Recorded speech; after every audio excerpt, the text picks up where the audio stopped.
बच्चों, आज तुम्हारे पिताजी का जन्मदिन है, इसीलिए मैं आज खीर बना रही हूँ। अभी तुम्हारे बाबूजी काजू और बादाम लाते ही होंगे। हाँ, काजू और बादाम। माँ, आप ना खीर में काजू और बादाम भर भर के डालिए। काजू और बादाम डालने में कंजूसी मत कीजिए माँ। आप जब भी खीर बनाती हो ना, तो बादाम और काजू कम ही डालती हो खीर में। तभी वहाँ पर सुंदरी कवि आ जाती है। किसमें काजू और बादाम डालने की बातें हो रही है लाडो? अरे काजू बादाम नहीं आंटी, मैं तो कह रहा था कि मुझे खुजली हो रही है। चल झूठा, तू झूठ किसे बोल रहा है? मैंने तेरी सारी बातें सुन ली है। तू ना खीर में काजू और बादाम डालने की बात कर रहा था अपनी माँ से। क्यों लाडो, मैं सही कह रही हूँ ना? अरे हाँ सुंदरी बहन, आपने बिल्कुल सही कहा। आज मैंने खीर बनाया है, बस उसी में काजू और बादाम डालने की बातें कर रहा था मेरा बेटा।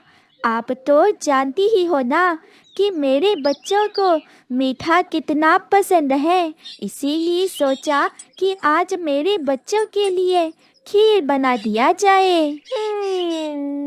ये तुमने बहुत अच्छा किया लाडो। तुम ना अपने बच्चों के साथ बैठकर आराम से खीर खाओ लाडो। अभी मैं चलती हूँ। अरे सुंदरी बहन, अब आप घर में आ ही गई है तो थोड़ा सा खीर चख कर जाइए। अरे नहीं लाडो, बबलू भैया को आने में देर हो जाएगी शायद। और तुम तो जानती ही हो ना मुझे कि मैं भूख बर्दाश्त नहीं कर सकती। मेरे घर में थोड़े सी काजू और बादाम है सुंदरी बहन, मैं वही डालकर आपको खीर दे दूंगी। अरे नहीं नहीं लाडू, मुझे ना घर जाने में देर हो रही है। बेचारा मेरा बेटा भूखा होगा। सुंदरी बहन, मैं ना एक काम करती हूँ, मैं ना डब्बा भर कर आपको खीर दे दूंगी। आप ना अपने बेटे के साथ बैठकर खीर खा लीजिए सुंदरी बहन। नहीं माँ, ये खीर आपने हमारे लिए बनाया है, तो फिर आप इन्हें डब्बे में भरकर खीर क्यों दे रही हो माँ? भोला बेटा, ऐसी बातें नहीं करते, हमें ना मिल बांट कर खीर खाना चाहिए। आप यही रुकिए सुंदरी बहन, मैं अभी खीर लेकर आती हूँ।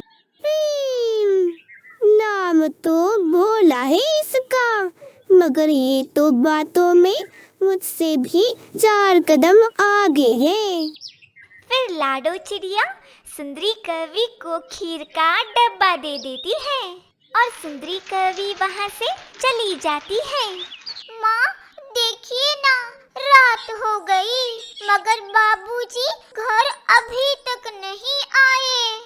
बात तो तुम सही कह रही हो, मगर तुम फिक्र मत करो, तुम्हारे बाबूजी आते ही होंगे।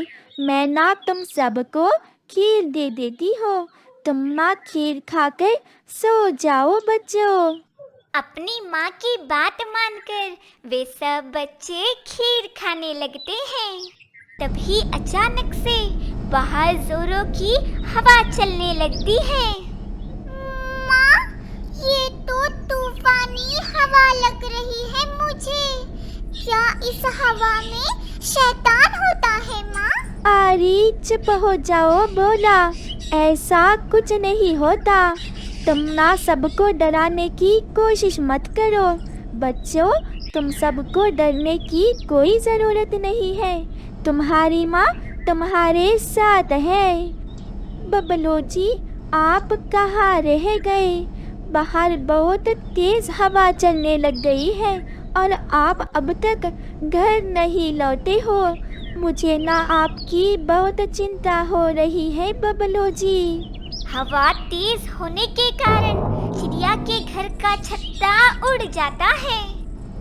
माँ, मुझे ना बहुत डर लग रहा है माँ। हे भगवान, अब मैं क्या करूं? बच्चों, चलो यहाँ से, हमें ना किसी सुरक्षित जगह पर जाना होगा। बेचारी लाडो चिड़िया अपने साथ बच्चों को लेकर उड़ने लग जाती है। लाडो चिड़िया अपने बच्चों को लेकर सुंदरी कौवी के घर जाती है। सुंदरी बहन, तेज हवा के कारण मेरे घर का छत्ता उड़ गया है। हाँ, अगर घर का छत उड़ गया है तो मैं क्या करूँ लाडो? क्या मैं तुम्हें छत बनाने वाली लग रही हूँ?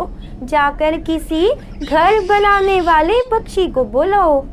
इतना कहकर सुंदरी कौवी अपने घर का दरवाजा बंद कर लेती है। लाडो चिड़िया अपने 7 बच्चों को लेकर आगे उड़ती है।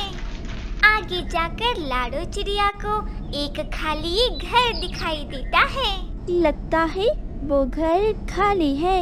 मुझे लगता है कल सुबह होने तक मुझे ना यही रहना होगा अपने बच्चों के साथ। चलो बच्चों, हम आज उस घर में रहेंगे। फिर लाडो चिड़िया अपने बच्चों के साथ उस घर के अंदर चली जाती है। छी छी छी माँ, इस घर में कितनी बदबू आ रही है। न जाने किसका होगा ये घर। हमारा घर तो कितना साफ और सुंदर था ना माँ। लगता है ये घर बहुत दिनों से खाली पड़ा है, इसीलिए बदबू आ रही है। तुम चिंता मत करो, मैं ना घर की अभी साफ सफाई कर देती हूँ। ऐसा कहते हुए लाडो चिड़िया घर की साफ सफाई करने लग जाती है। फिर कुछ देर बाद वहाँ पर कालू कौवा आ जाता है। अरे बहन, तुम कौन हो और मेरे घर में क्यों घुस आई हो तुम? वो कवि भैया, जोर हवा के कारण हमारे घर का छत्ता उड़ गया है। क्या आज एक दिन के लिए क्या हम इस घर में रुक सकते हैं? अरे ना बाबा ना, ये तो मेरी बीवी घर में नहीं है, बह के चली गई है। अगर मेरी पत्नी को पता चल गया कि मेरे घर में एक चिड़िया और उसके 7 बच्चे हैं तो ना जाने वो मेरे बारे में क्या सोचेगी। इसलिए मैं कह रहा हूँ तुम्हें, तुम ना यहाँ से चली जाओ। मैं ना तुम्हारी कोई मदद नहीं करने वाला। कालू कौवे की बातें सुनकर लाडो चिड़िया अपने बच्चों को लेकर वहाँ से चली जाती है। आगे उड़ते ही लाडो चिड़िया को एक घर दिखाई देता है। मौसी जी, तेज हवा के कारण मेरे घर का छत्ता उड़ गया है। क्या आप सिर्फ एक रात के लिए मेरे बच्चों को अपने घर में रहने दे सकती है? बेचारे मेरे बच्चे बहुत छोटे हैं। अगर बारिश होने लग गई तो मेरे बच्चे भीग कर बीमार पड़ सकते हैं। माँ, मैं आपको छोड़कर कहीं नहीं जाने वाला। आप जहाँ जाओगे मैं भी वहीं जाऊँगा माँ। मैं आपके बगैर नहीं रहूँगा। अरे वाह वाह वाह, तेरे बेटे ने तो मेरा दिल जीत लिया चिड़िया। अरे बेटा, तुम ना अपनी माँ के साथ ही रहो। वो देखो चिड़िया, वहाँ पर मेरा दूसरा घर है। तुम ना अपने बच्चों के साथ आज रात के लिए वहीं रुक जाओ। आपका बहुत बहुत शुक्रिया मौसी। इस तरह से टुनटुन मौसी लाडो चिड़िया की मदद कर देती है। और दूसरी तरफ लाडो चिड़िया का पति बबलू अपने घर आ जाता है।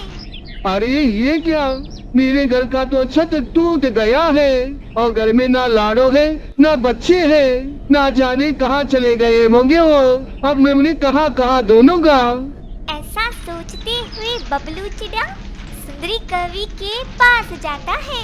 अरे सुंदरी भाभी जी, क्या आपने लाडो और मेरे बच्चों को कहीं पर देखा है? अरे भाई साहब, यहाँ मेरे बच्चे को और मेरे पति को देखने की फुर्सत नहीं है मुझे। मैं कहाँ आपके बच्चों को और आपकी पत्नी को देखूंगी। सुंदरी कौवे की बातें सुनकर बबलू चिड़ा आगे उड़ता है। इस बार बबलू चिड़ा कालू कौवे के घर जाता है। अरे कौवे भैया, क्या आपने किसी नीली चिड़िया को देखा है?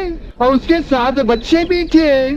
अरे मैंने देखा था, अभी कुछ देर पहले उस ओर जा रहे थे। आपका बहुत बहुत धन्यवाद कौवे भैया। बबलू उड़ते उड़ते टुनटुन मौसी के घर जाता है। मौसी जी, क्या आपने ये नीली चिड़िया को देखा है? और उसके साथ बच्चे भी थे। पहले तो तू मुझे एक बात बता चिड़ा, कि नीली चिड़िया और वो 7 बच्चों को तू क्यों ढूंढ रहा है? क्या लगते हैं वो तेरे? वो चिड़िया मेरी पत्नी है और वो 7 बच्चे मेरे बच्चे हैं मौसी। मैं ना मेरे बच्चों के लिए काजू और बादाम लाने गया था। जब मैं काजू और बादाम लेकर लौटा तो मेरा घर का छत टूट गया था और मेरी बीवी और मेरे 7 बच्चे घर में नहीं थे। बस मैं मुझे ही ढूंढ रहा था मौसी। अरे चिंता मत कर, तेरे बच्चे और तेरी बीवी सुरक्षित हैं। तू ना चल मेरे साथ, मैं तुझे तेरे बीवी और बच्चों के पास ले चलती हूँ। ऐसा कहते हुए टुनटुन मौसी बबलू चिड़ा को लाडो चिड़िया के पास ले जाती है। माँ, पापा आ गए। माँ देखिए, पापा आ गए। अपने पिताजी को देखकर लाडो चिड़िया के बच्चे खुश हो जाते हैं। अरे वो चिड़ा, तू ना मेरी बात ध्यान से सुन। जब तक तू एक अच्छा सा पक्का वाला घर नहीं बना लेता, तब तक तुम सब यही रुक सकते हो, वो भी किराया देकर। मैं ज्यादा किराया नहीं मांगूंगी, बस हर रोज मुझे ना एक मीठा फल ला कर देना होगा तुम्हें। ठीक है मौसी जी, मैं ना आपके लिए एक मीठा और स्वादिष्ट फल लेकर आया करूँगा।